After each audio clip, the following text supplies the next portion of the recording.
Today, I will be telling you a story. Now, this story is one of my stories from my time in China. For your reference, I was in China in 1980. From 80 to 81. I can remember the election happened just before we left.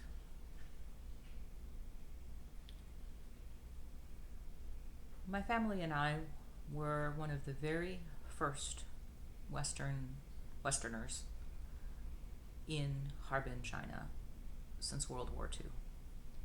I have been told reasonably reliably that I was the first Western child since World War II in that town. It was very, very recently after the Cultural Revolution when my family and I were there. And the bamboo curtain had just barely parted. We were part of that. Not part of the parting, but we were the pioneers. I didn't have another Western child to befriend for the first 6 months I lived there. And then some other teachers came and they had children much older than I was, but so this was an experience. It was an experience of China leaving its most intense phase of communism, the Cultural Revolution, where people were literally killed for having different interpretations of the Little Red Book. Literally killed. There were still bullet holes in the walls of the university where my parents worked. If you went up to the third floor, you could find them. And the Chinese did not know at that time what Westerners wanted, what the market wanted. They were very, very proud of showing us all of their factories. And they didn't understand that we wanted to see the art. So that is the story that I am telling you today. I'm telling you the story of how beauty is very dangerous. Or at least people that want to control you think beauty is very dangerous. I can prove it. When we were there, everyone was still wandering around wearing their blue jammies, padded jackets, padded pants. It's very, very cold in Harbin in the wintertime. Ice palaces, they're known for their ice festival. So that's, and they were still heated with coal at that time. So between the fact that it was cold and the fact that everything was dirty because coal dust, that was very practical. But the fact that everyone wore navy blue. Occasionally you'd see some, except the army people would wear green. So everybody's wearing the same clothes. Male, female, except very young children. The very few children that I saw would be dressed in brilliant colors and silks. But everybody else, navy blue. Every woman that you saw, I think I saw 5 women the full year I was there, and we were out. We used public transportation, we walked. I think I saw about 5 women that had hair longer than their earlobes.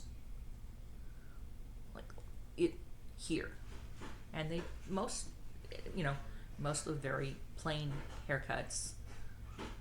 That was absolutely no makeup. I think other than at the Chinese opera, performers in the act of performing. I think I saw somebody wearing with like some red lip gloss once, and she didn't look happy with her life choices. She also had longer hair. She really didn't look happy with her life choices. Curled up in the bus with, the body language. So, what's so dangerous about a woman's hair?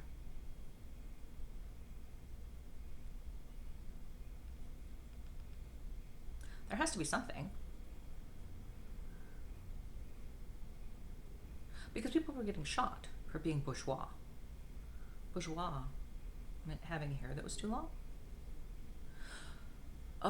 Well, that's just one thing, and we all are trying to look at like that. Let's go on.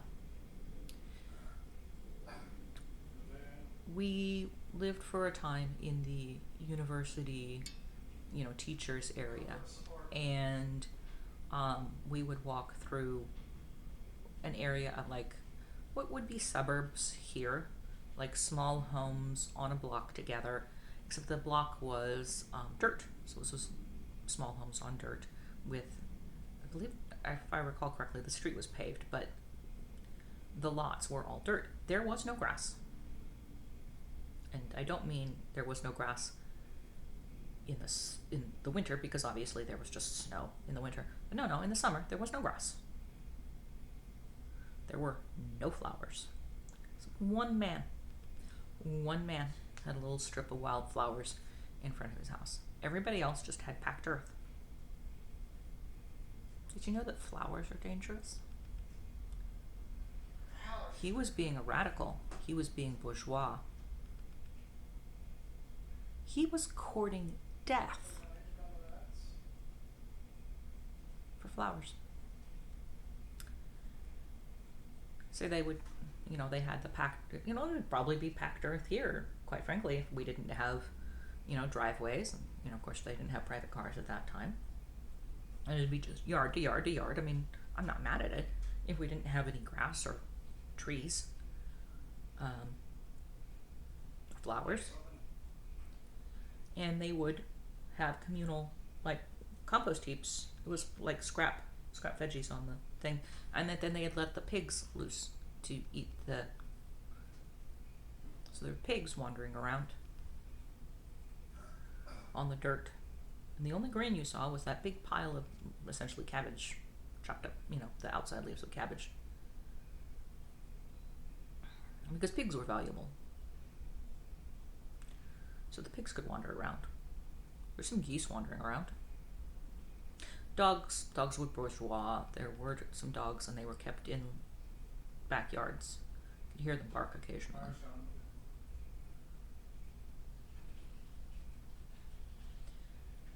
I had a cat for a little while. It disappeared. People were still hungry then. We had ration cards. I don't know if that's what happened to my cat, but I know my neighbors, when I went around to knock doors, thought it was pretty funny that I was looking for it. Beauty was dangerous. Why? Why were flowers? Why was long hair? Why was that radical? What danger does that present? I've told the story in essays and books. My parents are not party people, but they decided we were party people because they wanted to get together and party. So we had to entertain the foreigners. And so we'd have parties, and we lived in this Russian apartment for the second 6 months. We didn't have any furniture, so we had these empty rooms, and they'd come, 50 people would come, and, we'd play some American music, and then we'd play classical music, and these older people, they probably were 60 years old, they'd start waltzing. Well, this was 1980, so how were they waltzing in 1980? All those years, they must have waltzed. I mean, they're beautiful dancers. How many years do you think they did that behind closed doors so no one would know?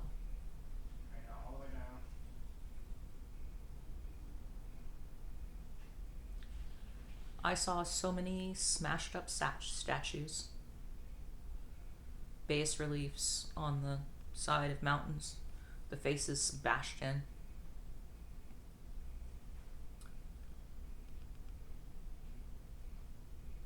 They didn't want reminders of that. They didn't want reminders of the imperial past.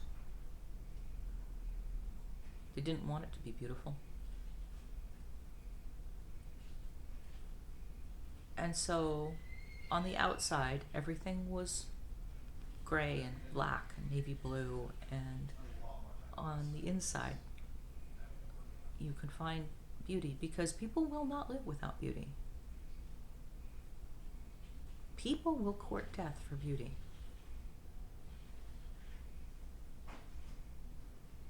One of the metaphors was those blue jammies that was just a covering, this is cotton and launderable because, again, coal dust. This makes sense. But underneath it, well, you know what a marvelous insulator silk is? Underneath it, brocade silk. They never showed anyone. But they were wearing it.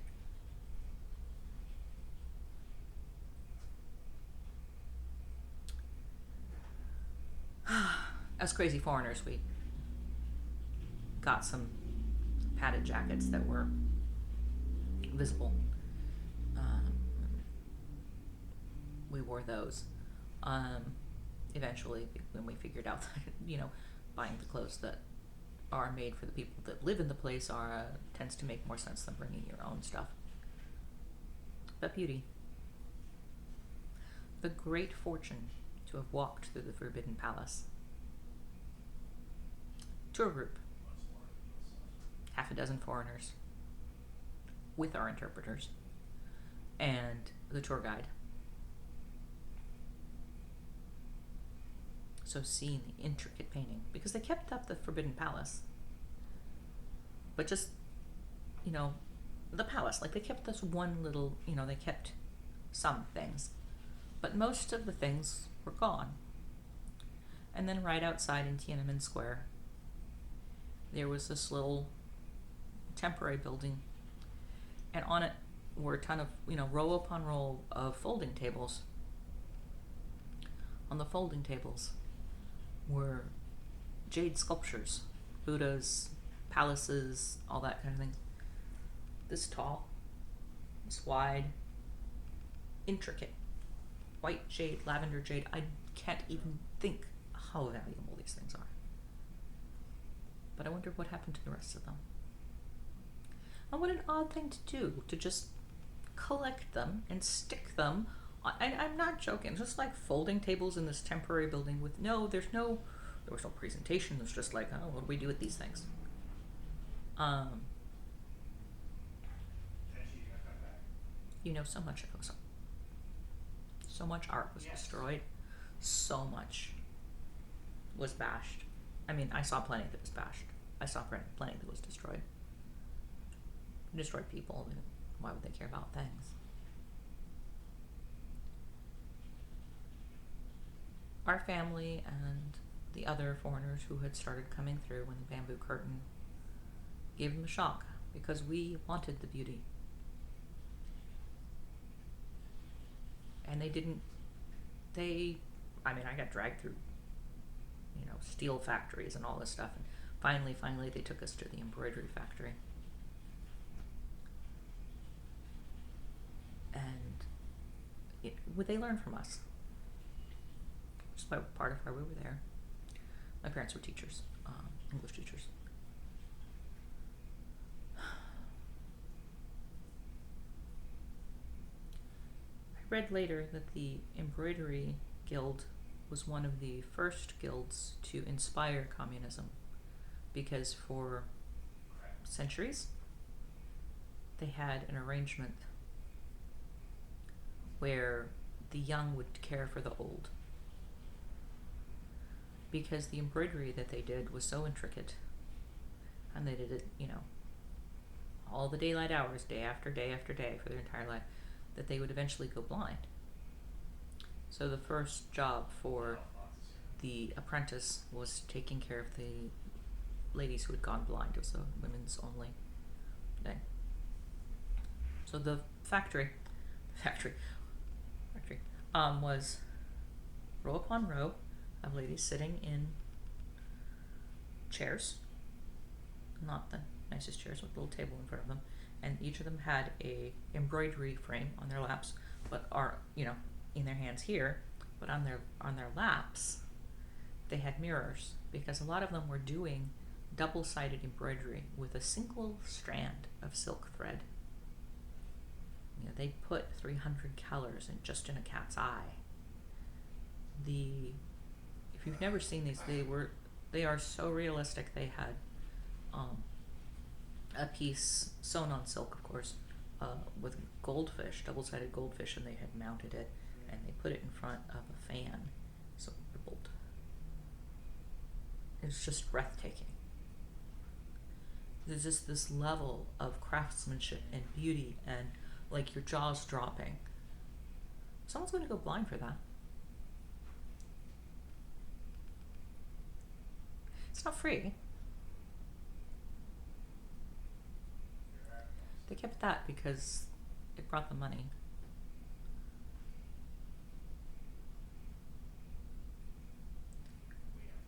But they weren't allowed to enjoy it. They weren't supposed to want to see it. You didn't go to private homes and see, you know, little bits of embroidery displayed, because that would have been bourgeois. And again, that's a death sentence. That kind of thing gets you killed. So it's there. No one gets to touch it or engage with it, except in hiding. And you know, they smash the churches and you know, their own and ours, and you know, Buddhist, Christian. They wanted a clean sweep. They wanted to kill beauty, and they tried, and they killed a lot of people too, but they couldn't kill beauty. Beauty is dangerous.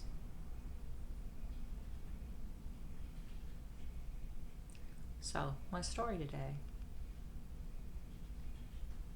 is that beauty is more powerful than you or I know. And if you want to do something, to stake your flag in the ground, engage with beauty. Make it, display it, own it, be a part of it.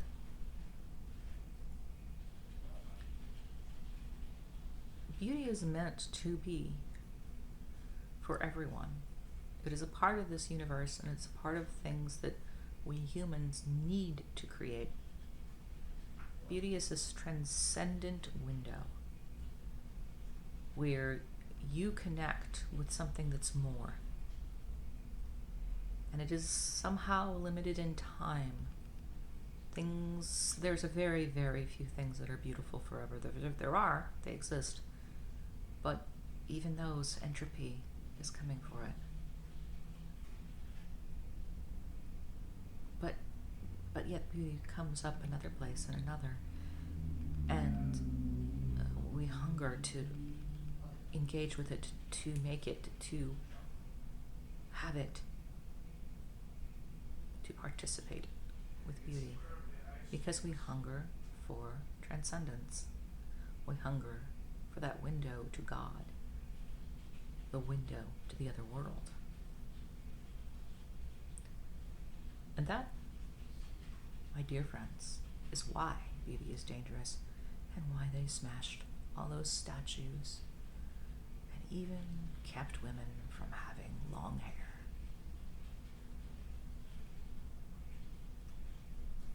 Let me encourage you. Beauty's worth your time. She's worth your energy. Go find it.